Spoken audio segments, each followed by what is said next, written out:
my dad. One of my favorite actors is a gentleman by the name of Denzel Washington.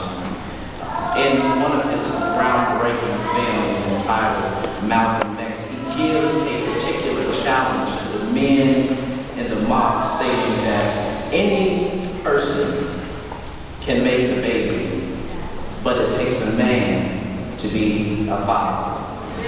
Yes. Any person can make a baby, but it takes a man to be a father.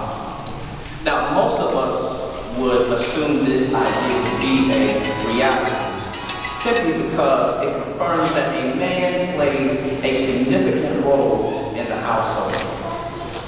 But his image and his presence defines his character as well as those who represent him.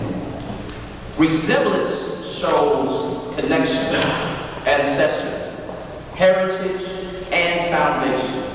Oftentimes, our men are known to be the designated protector for their family. The man, his persona, is an extension of himself to the lives of other people. Now, one of the things that when I think about as a father myself, I enjoy, and I'm not taking anything away from my wife, but I enjoy the fact that when people see my son, Josiah and Macy, they say, oh, he looks like his dad. It presents a proud moment in me because I feel that automatically this person is not only looking at my children's identity, but they are looking at my own. They are looking at an extension of me. And so it is very much a proud moment that when they see my son, when they see my daughter, that they see me. Now, all of this is a proud moment. It's an unfortunate situation at times in the current lives of some of our fathers today, or some of the so-called baby daddies of today. And there is a rising crisis of absent fathers in the world today. Some of the statistics say that 90% of homeless and runaway children are from fatherless homes. 63% of youth suicides are from fatherless homes. 71% of pregnant teenagers lack a father. So to sum it up, fatherless boys and girls are twice as likely to drop out of high school, twice as likely to end up in jail, 4 times more likely to have some emotional or some behavioral problems. I don't know about you, but I'm tired of children looking like they have no future, no possibilities, no courage, no life, no idea of reality. When I think about this in my own life, I can't imagine my son, my daughter, being without their father, because I know that me being in their life makes a difference. Our children aren't supposed to look like this. They're not supposed to look as if they have no future. Because our fathers should be a glimpse of what they aspire to be. God has sanctioned us as men, as fathers, as daddies, to accept this lifelong commitment. The idea is to train up the child on the journey of life that resembles the character of God, and not just to present death before they get the chance to experience life. It's a baffling nightmare that our children, it's a baffling nightmare to witness our children make mistakes when God has only required us to do something more in their life. It's unfortunate our brothers of today have allowed their childish ways to get the best of them. My worry is that fathers of today aren't realizing their immature ways are creating a premature immature problem. Their immature ways, their childish ways are creating a premature problem. Now, when we look at society and how society pictures the men of today, they picture them as gangbangers. They picture them as these pimps. They picture them as these players. That's how the media portrays them. But when we think about what does God see?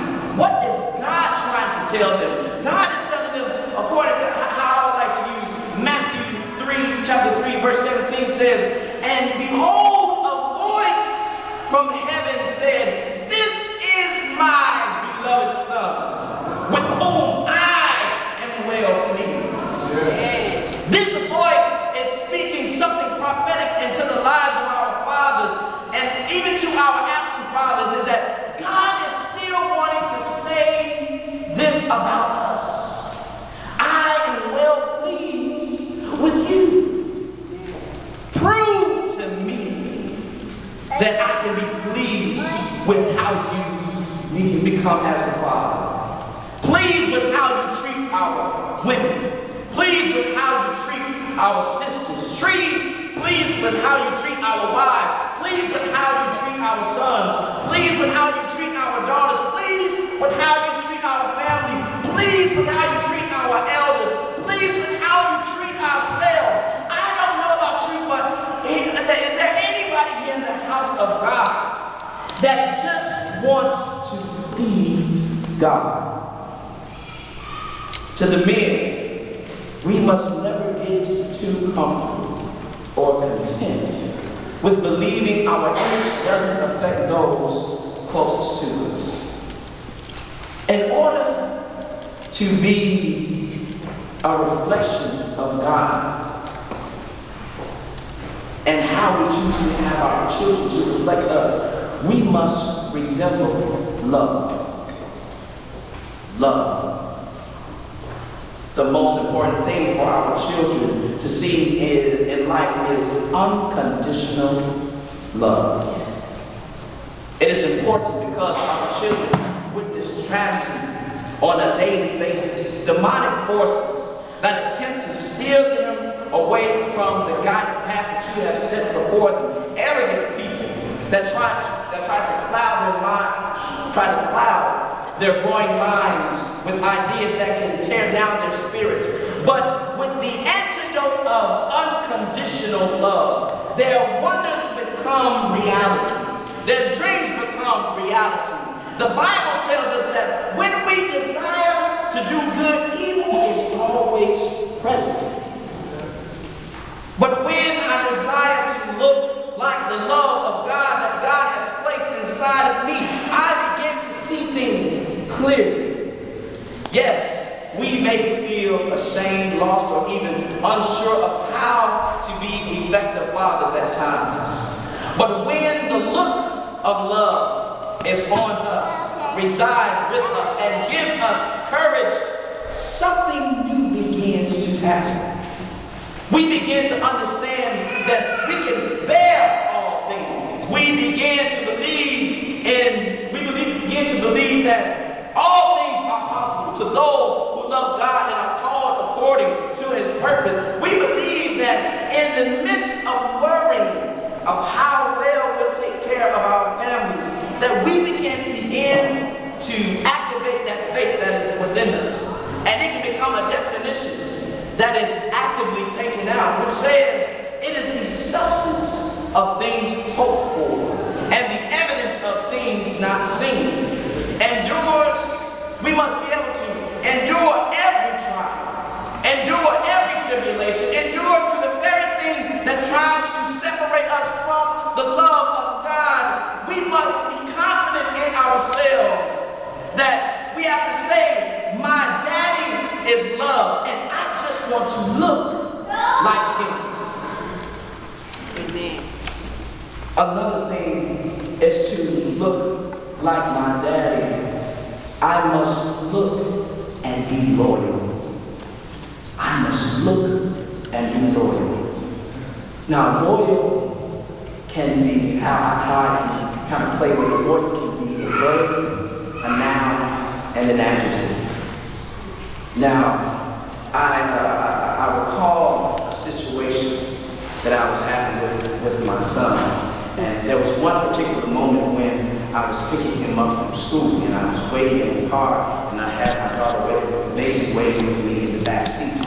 And so as I was waiting for my son, I see my son coming out of the school, and I see him crying as he's running to the car. And I began to wonder, why is my son crying? He's never had this particular moment where he is crying leaving the school. And so I'm wondering, well, what has happened? And so my son, he comes to the car and he sees me, he sees his daddy, and he says, "Daddy, I got a problem." I said, "Well, son, what is it?" And he said that there's this boy who constantly is trying to bully me. He's constantly trying to take advantage of me. He's constantly trying to put his hands on me, and I'm trying to stay away from him because I don't want to get into any trouble. And so what I decided to do at that particular moment, I decided that it was better for me to be loyal to my son as a result of his condition. And one of the things that we also have to think about is that when our children are in need, they need to see that their fathers can be loyal to them. Amen. They need to see that loyalty never ends. These so-called friends may pass away. Negative talk passes away. Childish ways must pass away. But loyalty supports me in my coming. Loyalty supports me in my going. Loyalty doesn't worry about what has happened, but loyalty defines the content of my character. Amen. To look like loyalty is our actions must be exhibited to those that we love. The things we do, and with loyalty it says a lot about what we aspire to become. What is this that we aspire to become? To be that strong fortitude our families need us to be. Lastly, we have to teach our children that it is okay to be content with knowing in life we will all face limitations. We will all face limitations. Now my son Josiah teases me at particular moments because one of my favorite movies is a comic character that I actually wrote on by a man by the name of Superman. And one of the things that I really like about Superman is that he is coming from a vulnerable stage, and now he has to become this powerful man that he is called to be. And in the recent movie of Superman, he has a conversation with his father. And as he's having a conversation with his father is coming to him and telling him that, "I've noticed that you have become bigger and stronger." And then he begins to show him the Superman suit. And so the father tells him that now you are ready to take on this new manhood. So now I need you to put on this suit. And so although you have gotten bigger, you have gotten stronger, you have gotten wiser, I still need for you to always test your limits. You must always test your limits. Now I'm reminded of a particular story also by the name of Fred Craddock. And Fred Craddock was talking about his father was an alcoholic. But his father, even in him being an alcoholic, he had moments of sobriety. And so there was one particular situation where Fred Craddock, during the Christmas season, he is looking forward to presents being under the Christmas tree. And so as he is waiting for the Christmas tree, he sees his father come into the door. And the father, what he does, he calls his wife, he calls his children, everyone into the living room, and he tells them, "I'm sorry, but this particular Christmas season, there won't be any presents because your father has lost his job." And so the children, as well as his wife, they were very heartbroken by the fact that their father had lost their job. But the father also assured them that, "Don't worry about it, we'll all have a a good time. We can just sit under the tree and start singing Christmas songs. We can have dinner. We can still have a good time. And so as the father who is looking at his children's face, he sees them off to bed. And so as he sees them off to bed, the next morning, Christmas Day, the Fred Craddock and his siblings, they come into the living room and they see this Christmas tree. And underneath the Christmas tree, they begin to see that there are actually presents with their names on the presents. And so the children, they rush to the Christmas tree, they begin to open up the presents, and they see that there was something that was a miracle that was actually taking place in the living room. And so the parents, they heard the commotion of their children in the living room, and they see that their children are full of smiles, they're bright, they're cheerful, and they're happy about the fact that their children are happy. But one of the unusual things that took place was that Fred Craddock noticed a different look on his father. And he was wondering, there's something different about my father. There's something that's missing about my father. I'm looking at his face, but I haven't quite caught on to it. And then he began to notice his smile. And in his smile, he began to notice that there was a gold tooth that was missing. And then he began to think about, well, why is there a gold tooth missing from my father's mouth? And so he begins to have these conversations in his head, and finally he comes to grip where he says, well, son, well, Dad, can I talk to you for a minute? And so Fred Craddock takes his father aside and he says, Dad, what happened to the gold tooth that was in your mouth? Why is it missing? Where has it gone to? And so the father begins to calm himself, to calm his son, and he begins to tell him the story. And he says, well, son, you remember how I came home late? How I had told you that I was coming in the door and that there won't be any presents? And so what he said was to him, he said that, well, before I came home, I went to the dentist's office and I told the dentist that I don't have really any money, but if you would do me this one favor, I would very much appreciate it. And so the dentist decided that he would take the gold tooth out of his mouth. And so as he took the gold tooth out of his mouth, his father began to experience certain pain because he was very grateful for the fact that he had his gold tooth, but he realized that he had to also make a sacrifice for his children. Granted, he had moments of sobriety. So in his moments of sobriety, he is thinking about his children for a particular reason. And so as a result of him thinking about his children, he takes the gold tooth that is out of his mouth that was given from the dentist. Notice he had moments of sobriety. He took this gold tooth to the pawn shop. And as he takes the gold tooth to the pawn shop, he gets some money from the pawn shop. And so after he gets the money from the pawn shop, then he makes his way to the store to get his family some presents. And so as he is getting these presents, he has to hide the presents from his family. He had to be honest with them. Notice he had moments of sobriety. He still had to inform them that Daddy has lost his job, but Christmas will still be all right. And so once he confirms with his family that Christmas will still take place, I want you to know that he had moments of sobriety, that even in his moment of sobriety, he still had to take care of his family. Now he noticed that although in his moments of sobriety, the father still had to take care of his family. Although he had limitations, he still realized that he had to make a sacrifice. Although he was limited in his resources, the smile on his father's face was still priceless.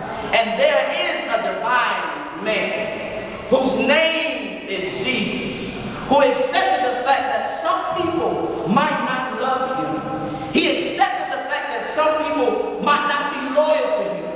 And some people would try to make limitations because of his mission.